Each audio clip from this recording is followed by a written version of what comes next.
Andrew Schulz has been one of the fastest growing comedians for the last 5 years. Oh, wow. He figured out a new way to do comedy. He figured out a way to do internet, Instagram, 10-minute comedy. I found a way where people would watch 2 hours of comedy in a row. Despite what may be said, his rapid growth is ruining comedy for both fans and comics, and this can be seen on Reddit. What a fucking douchebag. He is obnoxious AF. Waluigi is full of himself. Count your days, Andrew. And even Dave Chappelle doesn't like it. I'm not interested in it because no disrespect to him. I like happening in real life. Many people have called Schulz out for what he's doing, and some have praised him. However, regardless of your opinion, this video will uncover how Schulz's success is killing comedy at its core. Andrew Schulz has been doing stand-up for more than 20 years. He started back in college and then performed in New York for over a decade, until he realized he had a big problem. I had a lot of success early on in television, but not necessarily stand-up comedy. I wanted to do stand-up, but the stand-up industry, for whatever reason, would never let me in. So I had to find a way around this blockade or whatever it was. Schulz had to get creative and carve out a unique path if he wanted to see any success as a stand-up comic. And this led him to... So we go out, we film this special, we shoot at 4 different comedy clubs in New York City. We get the cab rides in between, and we really dive into what a night of comedy is for a New York comic, okay? We put it together, we cook it up, we pitch it to everybody. Everybody said no. Despite the noble effort Schulz put in and the $25,000 investment he made to film his own special, it simply wasn't enough to bring him any success. However, Schulz was not willing to give up, and he had one last idea that was a make-or-break opportunity. So he decided to take a step back and act very logically. I think you can learn everything about whatever business you're in by asking people who are not in that business. Oftentimes we're too close to understand the problems that we all have, okay? So I asked my friends that watch stand-up what they were watching and how they liked it. And they would all tell me about the things they were watching, and then they would all say the same thing. Every single one would be like, yeah, I watched it, it was funny, but I didn't finish it. It was smart to ask around and see other people's perspectives from the outside. But what Schulz did next was even smarter.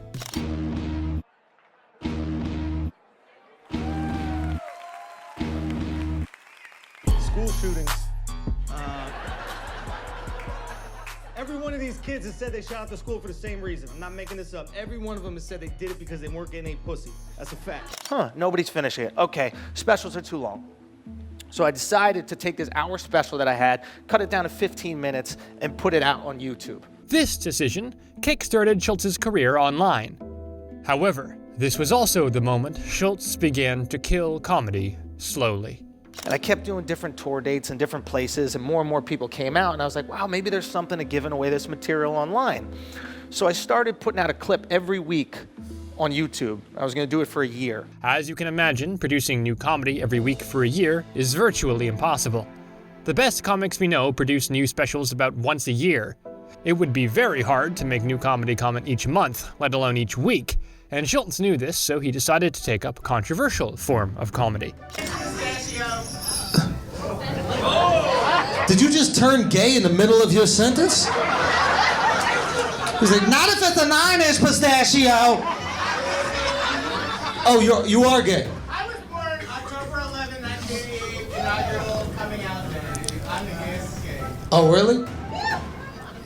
You must have came out the pussy crying, bro. Like, get this off of me! Is it raining outside? Oh no! I just want you to know that I don't know neither. We're on the same page. We should get to the bottom of this.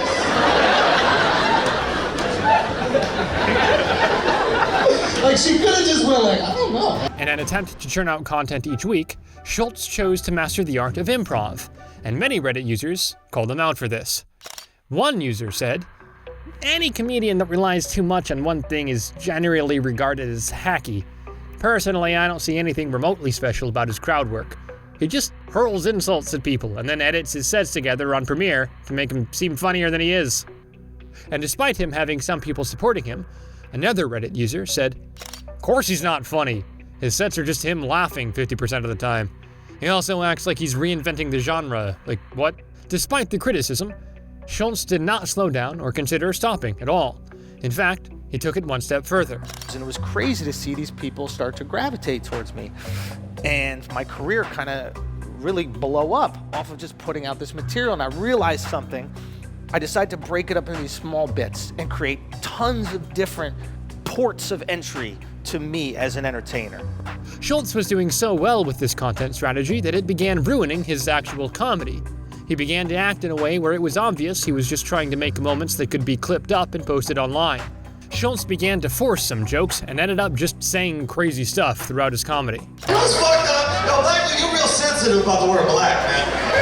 Out here calling us mayonnaise every day, we can't even say black. These Arabic guys are good. I could have swore y'all were Mexican. You got the flannel and shit. This guy ready to go, bro. Turn that shit into this real quick. Now, if you're up and coming in the comedy scene and you're trying to grow your brand, this method is understandable, as the hardest part of growing an audience is the beginning.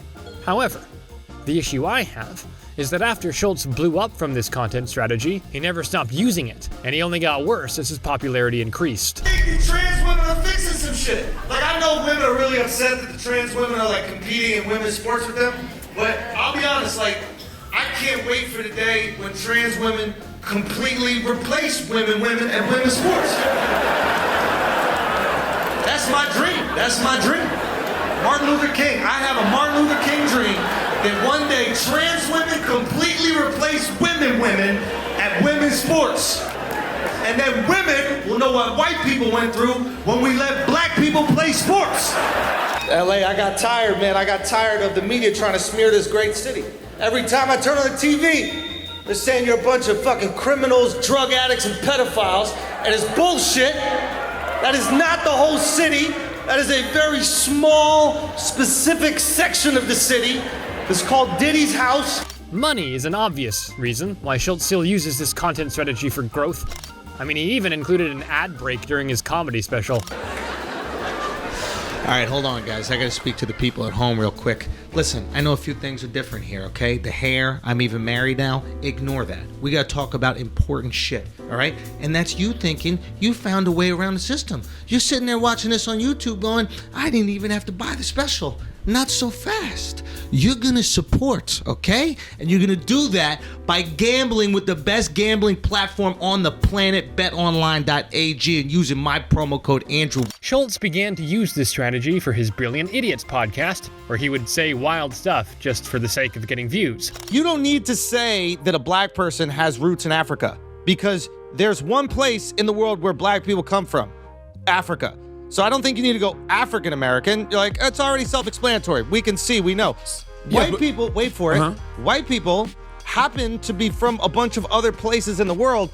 What I'm saying is it almost makes more sense to have the descriptive word before white people. So if you had black African American, you could have European American for white people, or Australian American for white people, or fucking Argentine American for white people, or South American American, whatever the fuck you want to say it. Schulz was trying to argue this point to his co-host Charlemagne and another black guy on a video call, and when he realized he got under their skin, he deliberately leaned into it. African American, we know you're from Africa, or your roots come from Africa, we don't need it. White people just get to be American, when that's the most confusing, because white people are from several fucking continents. You could be a white person from Argentina. You could be a white person from Australia. You could be a white person from Syria. I don't know about that. You could be a white person from Afghanistan. You could be a white person from all these fucking places. So what I would say is, if there's one fucking race that happens to be all around the world that you should add the descriptor before you do an American or the qualifier, it's white people, not the others, because the other's more obvious. Let me tell you what a flaw. I'm woke. Yes, but let me tell you what a flaw in your argument and is. you're not letting me be woke.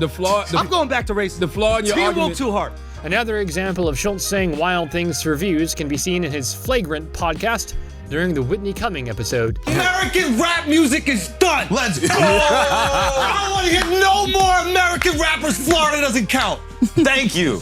American rap music is done. It's UK rap only. Okay. From now on. Whitney's got a special. It's out right now. Netflix. We're going to check it out right now. No, actually, Andrew just bought it Oh, nice. I bought the special. You bought it back from her? The special. It was buy one, get one free. Exactly what happened. You get Whitney special. If you buy my special, you also get Whitney special if you just log into Netflix and watch that shit. This was all within the first few minutes of the episode, but it got worse as it went on. But here, you're looking so young, you're so vibrant, and everything is going on. I also like don't have blue hair anymore. You also don't know how to take compliments. That's another thing. Because I know that Watch this. bitch, I know what a compliment from Schulz means. It means the shoes are That wasn't a compliment. Hey, you look less shitty. Hey, you look like shit in your own home, and then you come here once every 6 years and look better. For Schulz, I didn't mean it like that. No, I didn't mean it like that. That's the nicest thing a comedian's ever said to me. Let me have it. No, but I think that we should work on this. This is a good idea. I'm gonna give you a real compliment. Okay. And then you don't, even your face right now. This is what your face is doing. Your face is going like this. A Reddit user who watched this podcast called Schulz out by saying, "He's been annoying for a while. I deleted the pod off my feed after the latest pod with Whitney Cummings when he tried to be her therapist. The way he treated her was terrible. Too many of the guys are yes men, and Andrew took some drugs, and now he thinks he's the smartest man alive." Another user called him out for this podcast and said, "The dude's been a dick for quite some time now, and just to see him act like a teenage boy when he's in his mid-30s ain't my cup of tea. Just watching him gaslight Whitney Cummings for an entire pod was enough for me. He was shitting on her the whole time. It's not a pleasant listening experience, I can tell you that." So it's clear Schulz has been consumed by his desire for views and likes, by how he acts on stage, and the way he treats some of the guests on his podcasts. It all just comes across as very forced. He actually gets worse when he's not on his own podcast. He displays an arrogant personality, which is just annoying to watch, as he often tries to make dramatic moments that can be clipped up from nothing. Yeah, I love Brad too. Yeah? He's great. And what, Brad usually drives it or something like that? What do you mean? Like, is he usually driving the interview? Why? You don't think we're doing a good job of that? No, not really. I mean, it's not my favorite. Is this a joke? I don't understand. Right? Like, I don't know. Like, are you guys having a good time? I was until that comment. Is this what it's normally like? No, I mean, I was having a good time. It's ironic, because what Schulz was saying to S.D.N.Y here also perfectly summarizes him. You're being phony. When was I you're phony with somebody and then you get a real reaction, you can't be upset. When was I phony with you? But you're doing exactly what you should do. You should try to get your moments. This is a good moment for you. Bro, you're crazy. You think I'm doing this for clicks? Even the way your voice sounds when you say it isn't real. Are you serious? Do you think you're being real? I'm just trying to be you. I mean, I'm supposed to be connected with you as fucking Mishpucha right now, but like you're coming at me, so I'm curious. He thinks I'm Jewish. You are, aren't you? No. Despite what Schulz has said here, after the October 7th attacks, he went against his own words when he found it convenient to be Jewish again, since there was a chance he could get loads of views. They've been kicked out of every single country they've ever been in. They're telling you this constantly. They're saying, hey, you're different, and just to let you know, it could happen again. We got to be very careful. You got to be on your P's and Q's. And you're a Western Jew that grows up in New York, LA or something, you're like, I'm just American. I'm like a white kid from America. What are they talking about? Like, you hear about the anti-Semitism, but you're like, I'm American. That was like my parents' time. And then October 7th happens, disgusting act of terror from Hamas, terrorist organization, kills over 1,000 Jews. And you think the reaction is going to be empathy and sympathy and concern for you and what your people just went through. But all of a sudden, you see the next day, there are like people in the streets seemingly excited about it. This is not everybody, but there are people that are chanting horribly anti-Semitic things. All of a sudden, that voice that you quieted your whole life, because you were like, that's just my grandparents being crazy. You're like, holy shit. Is it true? This is the worst case scenario. We are different. They are out for us. They do hate us. And they hate us because we're Jewish. That's the conclusion that you would logically come to. Schulz is willing to lie to fit the narrative and get more views at any given time, which is a sign of a disingenuous comic. This isn't all, though. When you compare Schulz's lies to this next trait he has, it becomes clear how he is ruining comedy. And wasn't that Jeff Wittick? Favorite position. Oh, no. That's also his favorite position. Isn't it Jeff Wittick? Is he still crying about that, dude? Why is that guy still fucking crying about that? I got hit by a crane and I'm blind now. It's like, get over it. I don't know the stats. So David Dobrik knocked him with a crane or something? I guess, I don't know. Spun him around on a crane. But he agreed to do it? Yeah, but he didn't know how fast it was going to go. Oh, that's a good excuse. Well, if it was going to go 10 miles per hour, I would have done it. I didn't know it was going to go 20. You knew you were going to do some dumb, dangerous shit, and then something bad happened. Yeah. The only reason we're watching is because we hope something bad happens. It's true. When somebody's on a crane, you're not going, Man, I hope they abide by all the rules and regulations of this thing. Yeah, like all the jackass people, if they got hurt, I don't give a fuck. That is the point of the activity. Yeah. You were just his dumbest friend that he selected to do it. He's not asking the smart friend. He's asking the fucking idiot who's willing to get hit in the head by the crane. Jesus Christ. Right? Maybe that's why he's upset. Yeah. Like when he woke up, he realized, oh, I was the only one retarded enough to do this trick. And then we still got to hear him fucking cry about it. Schulz didn't get away with this one, though. Jeff called Schulz out in response. Andrew Schulz started yapping, saying, oh, when the fuck is Jeff Whittick gonna shut the fuck up about it? You dumb fucking arrogant, egotistical motherfucker, I will knock you out cold in front of all your friends on the couch. Those fucking punks. A lot of people in this business need to be humbled, and he's one of them. His ego's out of control. Even the shit he did with S.D.N.Y, like, bro, who the fuck do you think you are? Like telling these kids, like, I'm too cool for this podcast. You know, flagrant's basically impulsive 2.0. They're going downhill. Even Jeff realizes how Schulz is drifting away from what he claims to be. It's like, when is it gonna end? When the fuck is it gonna... It's like, say something funny, bro. You're a comedian, you know? Tell jokes. This was a perfect example of Schulz attacking someone in the spotlight to try and get some views off of them, and he doesn't care that he's ruining the perception of comics by doing this. As of recent, Schulz has only gotten worse. During the peak of the recent Drake and Kendrick beef, Schulz showed his clout-chasing personality when he did this. Just Kendrick. I would make love to him, and there's nothing he could do about it. A smart person would stop here after seeing what Kendrick did to Drake, but Schulz couldn't resist, so he followed this up and said, Just Kendrick Lamar, I would make love to him, and the only thing that he could do is decide if it's consensual or not. That's the only thing he could do. If it's me and Kendrick, this is about physics. It's about physics. I don't even know if I'll get hard. But if we're in a cell, there's a chance that if we're in a cell and we're bored and we done tattooing each other, whatever you do in the cell, and we ran out of board games and we did all the other things, we cleaned everything, and I'm like, man, I might as well fuck you. There's nothing he could physically do to stop that besides put his legs in the air and choose a position. Maybe I'll let him choose a position. Why are you pulling this picture up, Mark? Why are you doing this? Schulz's ego has blinded him, and he thinks he can just call people out whenever he wants with no consequences. I know with Kendrick that he's talking a lot of shit, but if it came down to it, I could put him on my lap, I could feed him a bottle, I could put him on my lap, I could feed him a bottle, and make love to him if I wanted to, and there's nothing he could do about it. I doubt Kendrick will bother responding to Schulz, but I'm sure Schulz will continue to deliberately get himself involved in other people's business if he can get views from it. This has become his main focus. He's supposed to be a comedian, but instead of working on his stand-up, he chooses to call out celebrities in an attempt to get more views. Despite the forced jokes, wild statements, and deliberate clout chasing we've shown you, Schulz thinks differently. I found a way where people would watch 2 hours of comedy in a row. And why was it? Is because it was two things: authenticity and choice. Now, whilst Schulz may be correct here, he is still ruining comedy because he acts like an influencer and still calls himself a stand-up comic, which is ruining how some people perceive new comedians as they assume they're all like Schulz.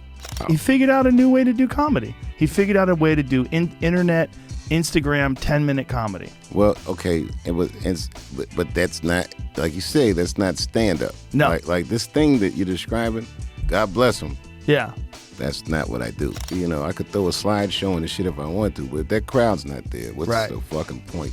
If more comedians follow Schulz's method, the quality of stand-up will decrease because new comedians will just try to make content for clips instead of laughs and miss out on developing their actual stand-up ability. Instead of having more people become goats like Bill Burr and Dave Chappelle, we'll just have a future generation of stand-up comics who say outrageous things just for the sake of views, like Andrew Schulz. However, not all comedians are like this. Some comedians are actually funny and shining a positive light on comedy.